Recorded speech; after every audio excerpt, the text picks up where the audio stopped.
podcast is part of the Sports Social Podcast Network.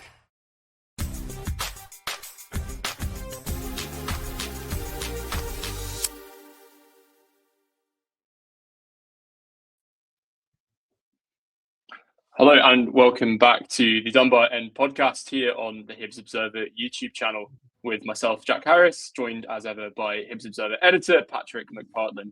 It's been all quiet on the Hibs competitive front with no competitive games due to Scottish Cup action. However, there's been a lot of news to discuss on the Hibs Observer and we'll be talking through that all today. We'll get on to talking about the Hibs accounts that have just been released ahead of the annual general meeting later this month. And also give a little bit of a preview before a game against Livingston at the weekend on Saturday. Firstly, though, Patrick, we'll talk a bit about Ante Suto, obviously Australia head coach Tony Popovic yesterday, making comments that Ante Suto might be in his plans. Patrick, tell us a little bit more about that. Yeah, so this is, by my reckoning, the first time that Tony Popovic has actually spoken directly about Ante Suto. There has been, as we know, there's been a lot of talk about his international future. Born in Croatia, he can obviously represent. Croatia. He can also represent Australia through his father Anthony, who I think was born and spent 20 years or so in Melbourne before moving to Croatia. So it's an interesting one for interesting one for Australia. It's an interesting one for Suto as well, just because there's a World Cup on the horizon and, you know, having just moved to Hibs, his 4 goal involvements in 5 matches, he's in good form. All of that's coming from the bench as well. And I think it's been made more interesting by the fact that Australia are experiencing this kind of injury crisis of sorts in their forward line. They've got a few regulars who will miss the friendlies later this month against Cameroon and Curaçao in Australia, just as part of the sort of pre-World Cup preparation. And I think it was Popovic's exact words were that Suto was an interesting player. And I think he's interesting because he doesn't really fit the kind of traditional number 9 profile that, you know, Australia have kind of had in their squad in previous, for previous international breaks. Popovic was talking about going for perhaps a kind of false 9 type thing, or playing with two number 10s behind another striker, because he does tend to play a very similar system to Hibs, that kind of back 3 with wing backs and a kind of flexible forward line. So I think it's an interesting one for Suto because he obviously has made quite an impact in his short time in Scotland so far. Popovic was saying that you don't often see players going straight from a club like Slaven Belupo to Scotland. They often go to one of the bigger clubs in Croatia first, and then maybe, you know, if they can prove themselves there, that's when they get a move. So he was highlighting the fact that Suto he's come to Scotland. He's impressed in his sort of first few appearances. He highlighted the fact that he's not started for Hibs yet, but alluded to the fact that might be to do with just getting him up to speed physically. And it's interesting as well because it ties into the quotes we had from David Gray this week on the website about how Hibs are kind of priming players to be ready for the rough and tumble of Scottish football, and how different it is in terms of intensity to other leagues. And I think we've seen, especially in the last sort of season or two, there are some players who do hit the ground running. They kind of relish the kind of fast pace, the directness sometimes of Scottish football, and there are others who maybe don't adapt as easily. And I think Suto is certainly somebody who has, and that will be of particular interest, I think, to Popovic and to the Australian sort of coaching team, just because they are kind of in this almost like a kind of transitional kind of stage, if you like, that they do have older players who are, you know, if not being phased out, they're maybe coming to the end of their international career. And there's a whole host of younger players coming through. And I mean, another thing that's interesting as well, this is kind of totally to the side of Suto and Australia, but there is a link. It's the number of young players who do qualify for more than one country and are maybe having to choose, whether they play for, like, in some cases, I think it's Italy that they qualify for. So you could play for Italy, they could play for Australia. There's other players who can't think of anyone off the top of my head just now, but, you know, there is that choice between playing for one country, playing for another. And I think if you look at Martin Boyle as a perfect example, could have played for Scotland, wasn't involved, though, you know, Australia kind of nipped in and sort of picked him up. And you could look at Boyle's form last season. You could look at his form in previous seasons and say, maybe that's been a bit of a miss for Scotland. But it's been Australia's gain, and I think they're obviously casting the net far and wide when it comes to looking at potential caps, looking at players who could make a difference. And I think because Suto isn't that traditional number 9, because he can play out wide, he's playing in a similar system at Hibs. It wasn't a sort of, he's definitely going to be in the squad for the friendlies and we'll have a look at him ahead of the World Cup. But it's hard to think that you wouldn't be talking about him so candidly if there wasn't at least a chance that he could get, he could get a chance to kind of prove himself later this month, if assuming the paperwork has all been done and signed off. So it's an interesting one to keep an eye on. We know how many players have played in Scotland have then gone to play for Australia.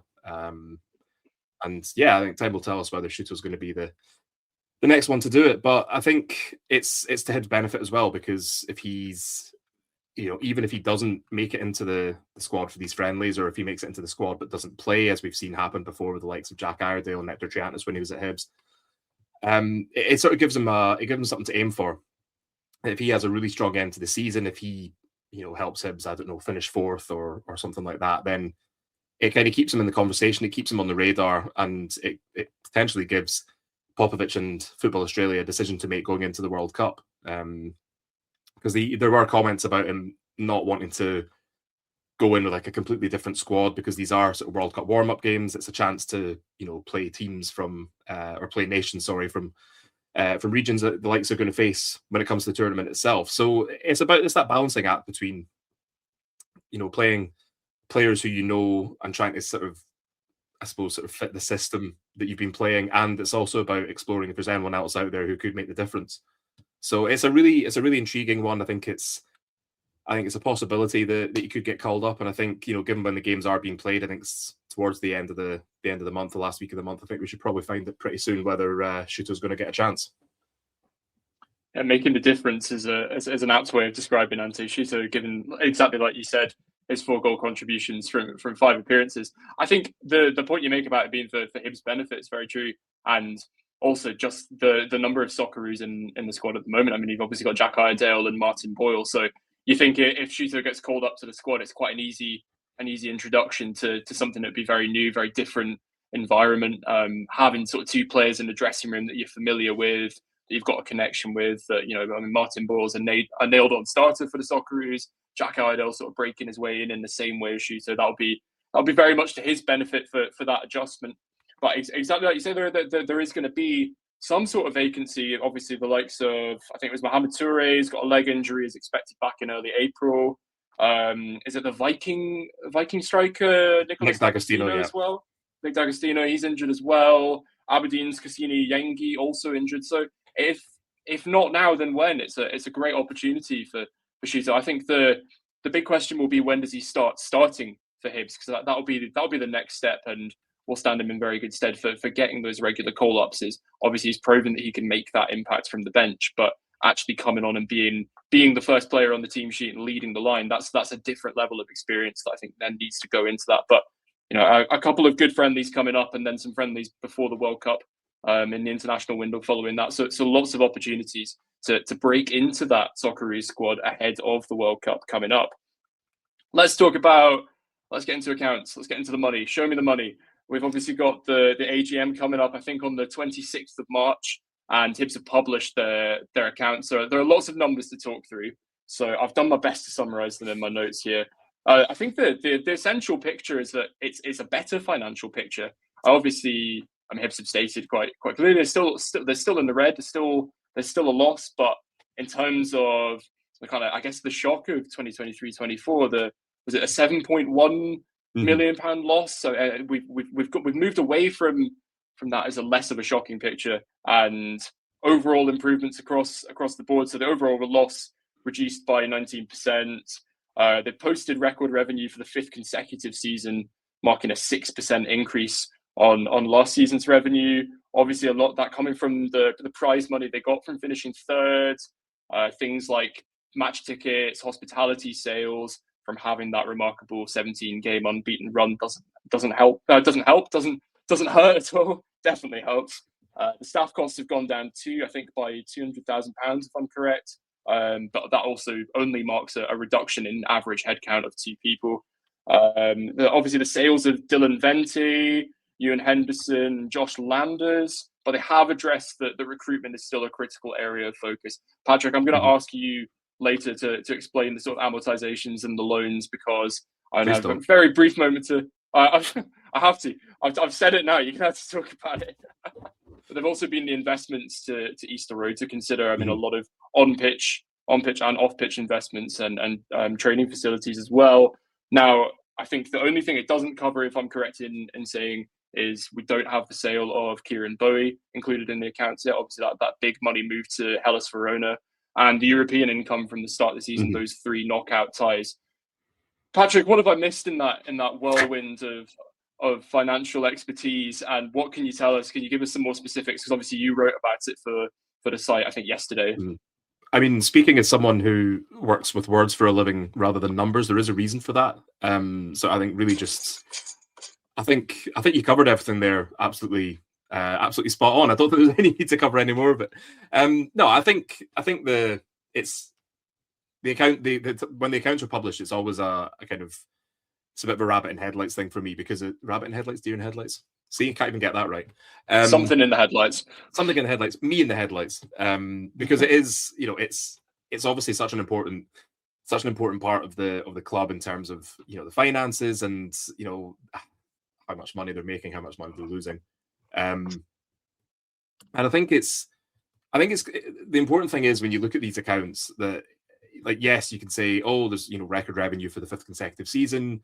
You can say that, losses have been narrowed, that sort of thing. But I think it is important to sort of point out that, the accounts are still, they're not as alarming as last year, but it's still, you would look at that sort of, without the context of how bad last season was, you would look at it and say, well, that's not really sustainable.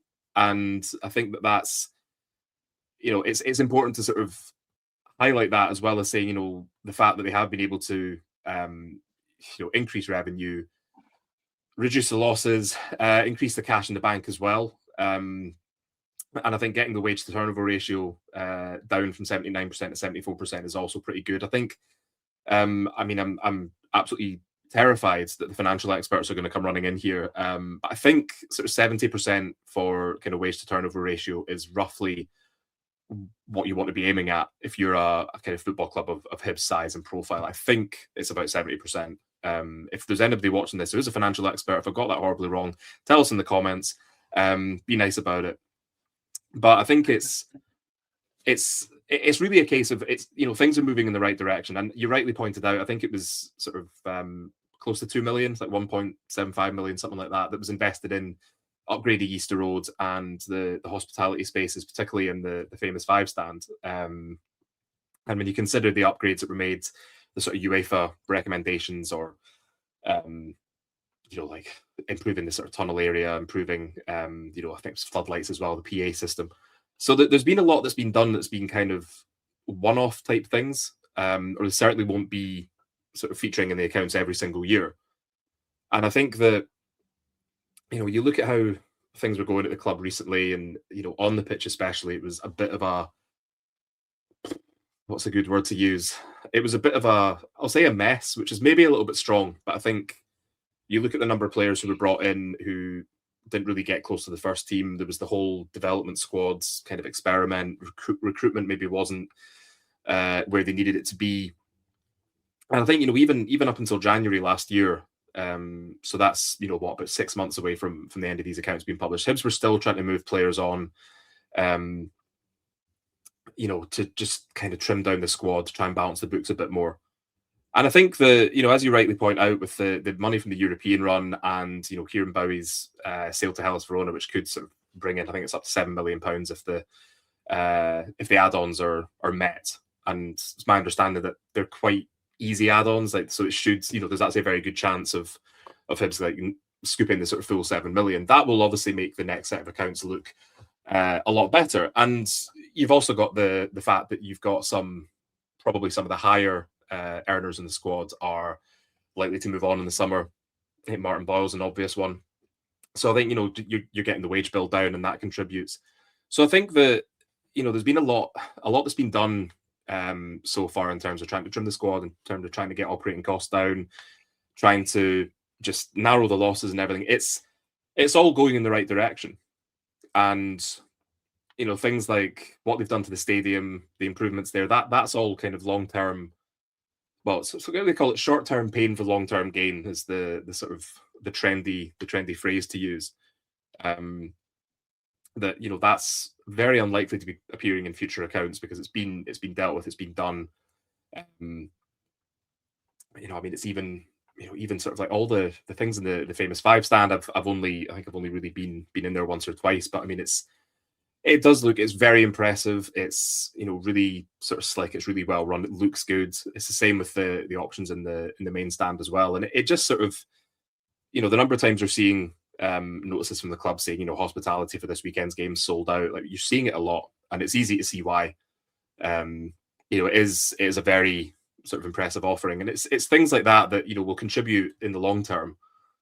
That people will be signing up and saying, what, actually that was pretty good. Obviously offering the season tickets for hospitality, and on the pitch, if the club's able to qualify for Europe again, that will obviously be another boost. Depends on where they get into Europe and how they fare if they do, on how much they make. But that's one of the reasons why it has to be an aim for the club each season, really, to qualify for Europe.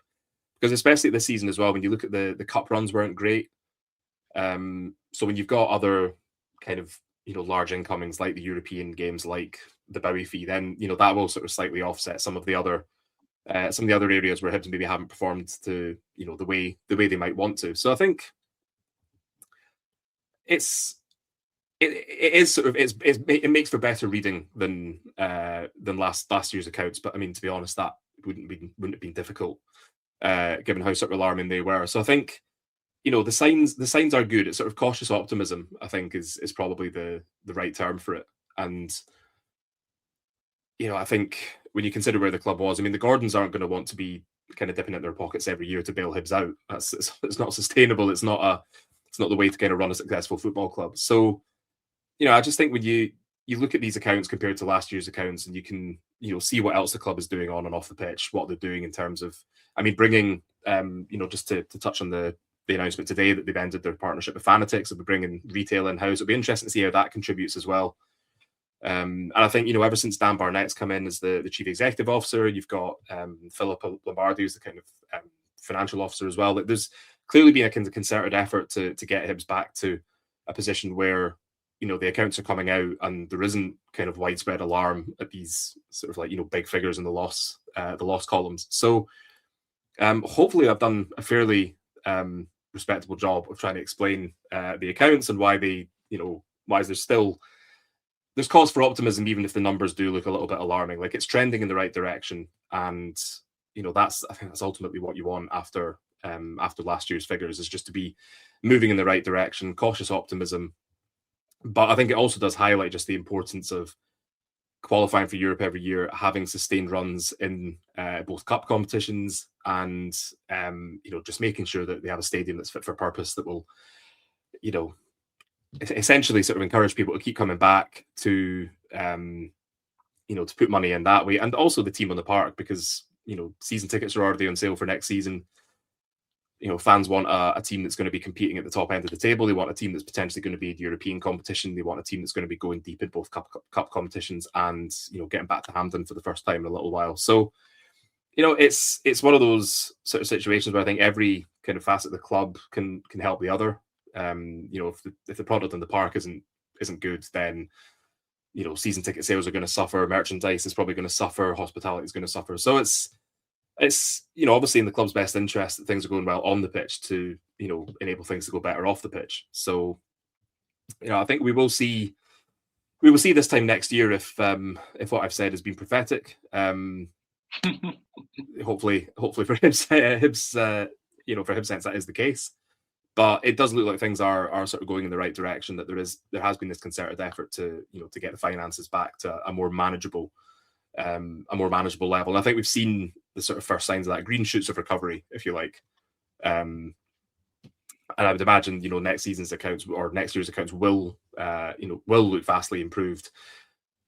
even off the bat with the Bowie fee with the European money. But depending on what happens, in the next few months, it could be even better. So interesting times to keep an eye on what's happening on the pitch, in the hopes that it contributes to things going well off the pitch as well. Interesting times indeed, and I think you've done a stellar job of summarising what is quite. I have to lie down in a darkened room now. A long and lengthy document, and you've certainly not incurred the wrath of any financial skeptics in the comments. I think that idea of they're coming. I think that idea of cautious optimism is a good one, and the picture is worth bearing in mind. Exactly like you said, that it's not perfect, but it is an improvement, and I think we can expect improvements coming up into the next financial year, quarter, whatever the word would be. Patrick, I have to pull you up on something, though.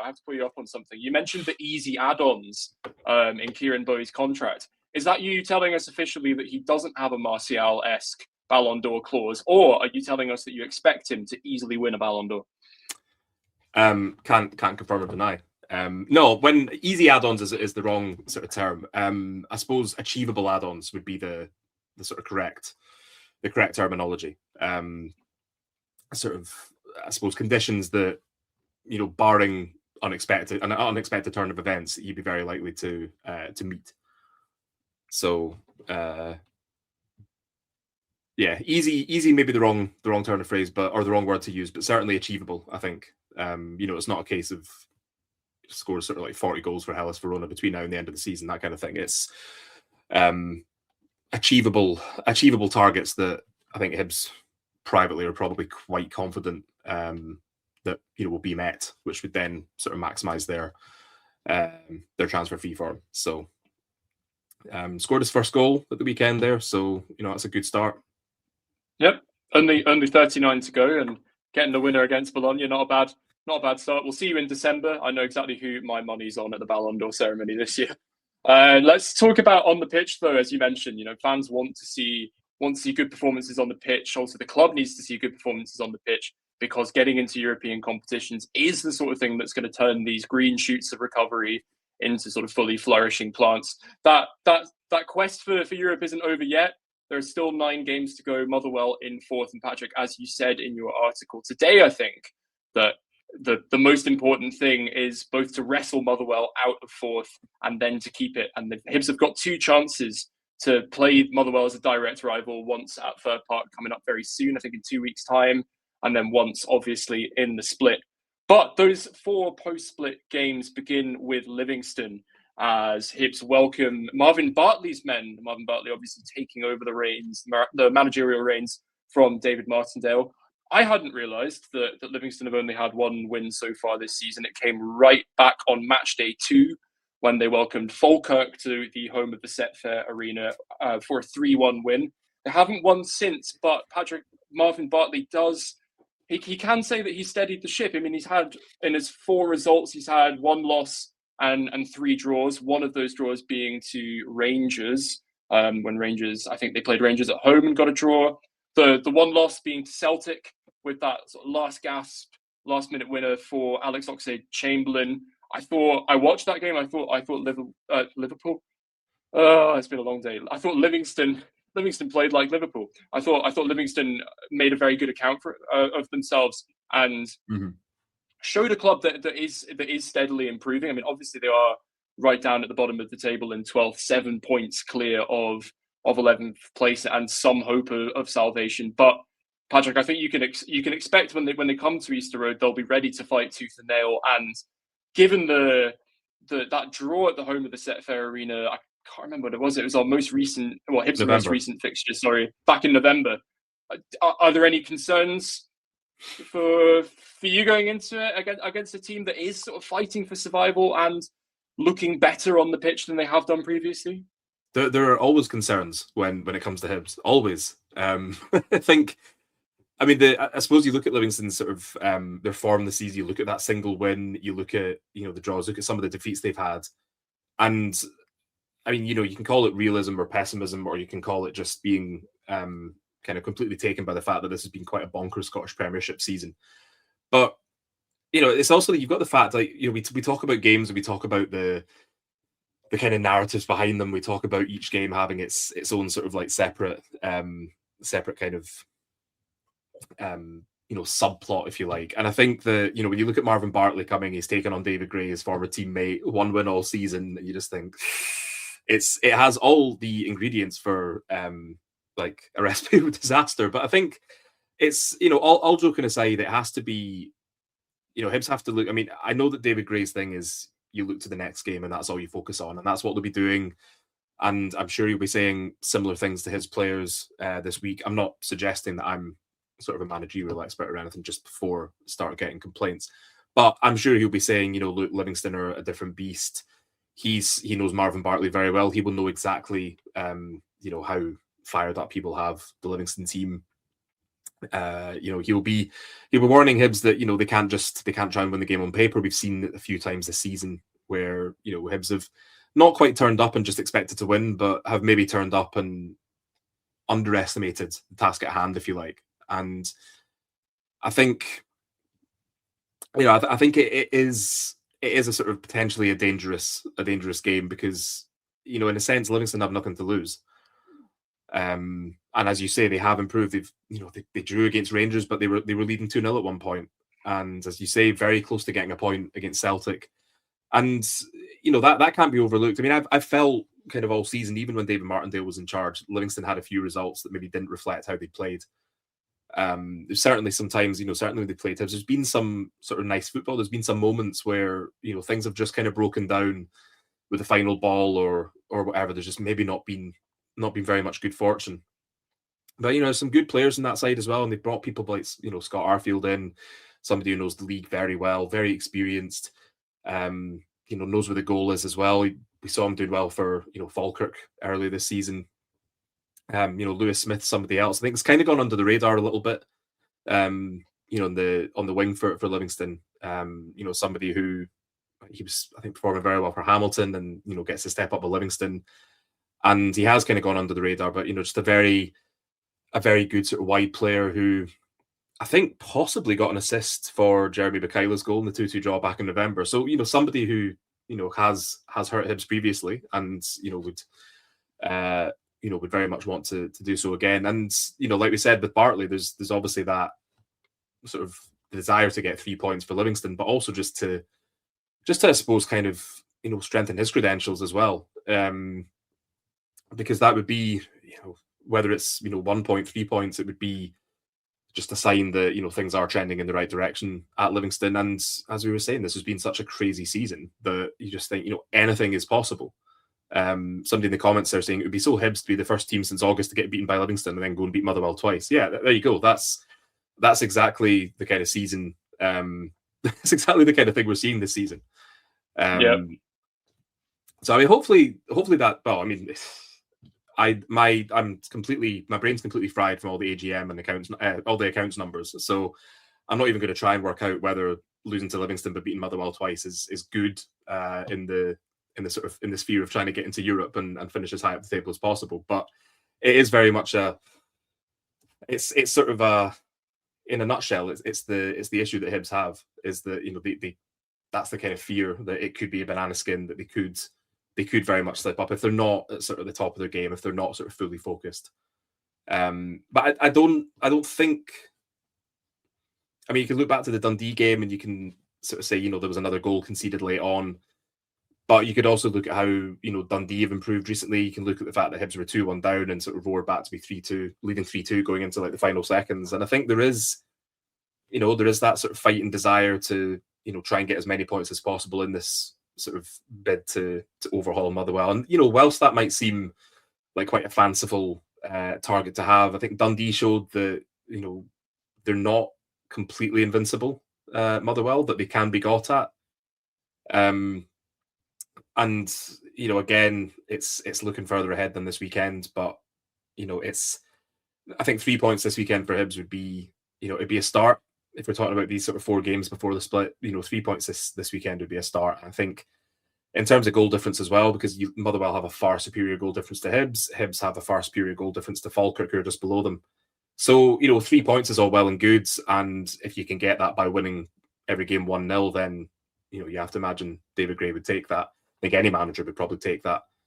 But, we also don't know how important goal difference is going to be come the end of the season. So, you maybe want to be keeping it tight at the back and also trying to score, 2 or 3 in every game. So, I mean, I know people come on and say that's what every football game is. But I think I do admire the sort of the focus on trying to, try to take each game as it comes. But I think, there has to be at least a little bit of looking forward at the moment, just with what's at stake coming up to the end of the season, and just to kind of put themselves in a good position going into the split. Because if the split's anything like the rest of the season's been, then who knows what's going to happen. I know that's part of the fun, but it's unpredictable. It doesn't follow patterns. It doesn't follow common sense or logic. So I think the best thing Hibs can do is to just try and get maximum points from these 4 games and sort of then see where they are after that. Yeah, and I'll go against the grain somewhat. I'll stick my neck on the line. I do get a lot of comments calling me negative. Don't really know where that comes from. I feel I'm sort of one of the more positive voices. But I think in terms of that positivity, I mean, you said it might be somewhat fanciful that Hibs do overhaul Motherwell and catch this sort of 7-point gap. I think looking ahead to the 4 fixtures that they've got coming up before the split, I mean, obviously they're off to Celtic Park while Hibs play Livingston. There's a real world. I mean, Celtic are not the juggernaut they usually are, but Parkhead is still an intimidating place to go and play. And I think it wouldn't be out of not for Hibs. No, you heard it here first. But it wouldn't be out of question for Motherwell to drop points there and then reduce that gap even before Hibs go to Fir Park. So that game on the 21st of March at Fir Park just feels like this sort of cauldron of importance that there is a world in which Hibs could reduce that gap to 1 point. And I think by the time you reduce the gap to 1, so long as Hibs can go on winning and they have what looks on paper, and I mean the paper of the Scottish Premiership this season has been unreliable, like you said. But on paper, it looks like a favourable run compared to, I mean, Motherwell have then got to host Falkirk, who have been a very tough team to play, as Hibs have found themselves on the receiving end of. And then to Tynecastle, obviously with Hearts challenging for the title. It's a very tough run, and then going into what will be this year a very tough split. So it does feel like this Livingston game is a very important opportunity just to get those 3 points and sort of see how the land lies going to Fir Park the week after, and the sky's the limit. So I'm not sure it's fanciful. I mean, it's a big gap. It's a big gap, but the pieces are all there on the board, and there are real opportunities. Watch the comments come flooding in. I wish I was negative now. I don't necessarily think it's fanciful. That's why I said, I think some people might look at it as fanciful, and they might look at Hibs this season and they might say, like, look, they've been inconsistent, which they have, but they have also, there has been the occasion where they've pulled off a good result in unexpected circumstances. I don't think too many people, well, maybe that's a bit unfair, but I don't think it was a given that Hibs were going to go to Celtic Park and win. I did see a lot of comments suggesting that, it was more likely that Hibs would sort of go and put up a good fight, but ultimately leave either empty-handed or just with a single point, which would be a kind of missed opportunity. And they took that opportunity. They seized it with both hands. Good subs, win 2-1. So it's fanciful in the sense that, it's almost more about how well Motherwell have been playing and how sort of consistent they've been and how inconsistent Hibs have been. I mean, I'd try to caveat that by saying, when you look at the way the league has gone this season, like, anything is possible. I mean, yeah, it's difficult to know what to expect. The logic is that, things carry on the way they have been going. Motherwell finished 4th, Hibs finished 5th. But I mean, we know that there's no logic in Scottish football. It's, literally anything can happen. And I think that's certainly part of the attraction. It's part of the reason why, it's such a great league, especially this season as well, that you don't know what's going to happen next. Things like, just across the board, I think, Hibs winning at Parkhead for the first time in sort of 16 years. Motherwell being the surprise package. Celtic and Rangers both having seasons where, they're sort of faltering. Hearts just kind of, running away with the league and, trying to win every game 1-0, apparently. And then just whatever's going on in the bottom 6 with, kind of Dundee having this resurgence, Kilmarnock having this mini resurgence, St Mirren and whatever's going on there. There's so much to it, and I just think, it's impossible to call it. It's impossible to use form. It's impossible to use kind of consistency, historic results, you name it. So yeah. I go back to the comments saying, it'd be the Hibs to be the first team since August to get beaten by Livingston and then beat Motherwell twice. You know what? Yeah, that's sort of. I mean, that's probably sort of like 35-minute podcast summed up in one comment. It's just. I think the important thing though is that like it's not that Hibs. It's not like the season. It feels like it's been underwhelming because, as we've said before, because of how Hearts are doing, because Motherwell have kind of just been this sort of under the radar, well, not under the radar, but they've kind of just been so consistent, started strongly and just kind of kept it going. And then Celtic and Rangers, obviously, having less successful seasons than they would normally. And there's been an opportunity there, and it's felt that Hibs haven't quite managed to grasp it. And that is frustrating. And the early exits from both cups are frustrating. The way the European campaign finished was also frustrating. But I think there is sort of enough left to play for. When you consider back-to-back European qualifications, the potential, David Gray has the potential to be one of the only Hibs managers to sort of finish. Let's try that again. David Gray has the potential to be one of the few Hibs managers to follow up a third place finish with a sort of fourth or fifth place finished, which does say a lot for how the Hibs have underachieved in history. But that's another podcast for another time. So yeah, I still think plenty left to play for, and just no way of telling what's going to happen. And I think all Hibs can do is just try and keep putting in the performances, try and pick up as many points as possible, and see where they are come the end of the season. No, plenty left to play for, and exactly as you said earlier, one of the things I really liked that you said was that Motherwell have showed their fallibilities. Obviously, I think in the Scottish Cup, Aberdeen did get their fair share of luck, but even when the two teams were playing 10 men, 11 men, and there was that equal balance on the pitch, I mean, Aberdeen did have their card somewhat, and they were able to, at very least, frustrate Motherwell. I think Dundee exposed some of their vulnerabilities perfectly and came away with a win. So anything really can happen. But I'll channel my inner David Gray just to end and say, you can only focus on yourselves, and that very much starts with a game against Livingston on Saturday, and Hibs will be hoping just to get the 3 points and, like I said, just see how the land lies after that. But doing their job is the most important thing. I think that's all we've got time for here on the Dunbar End podcast. Thank you for joining us as ever. Do send in your comments. Do like, do subscribe, and stay in touch with everything we're doing. Do follow us on social media as well. We'll have lots in the build up to the game, and we'll be right back here on YouTube after the match to digest whatever happens at Easter Road on Saturday. Thank you for being here with us, and we'll see you soon. Stay tuned.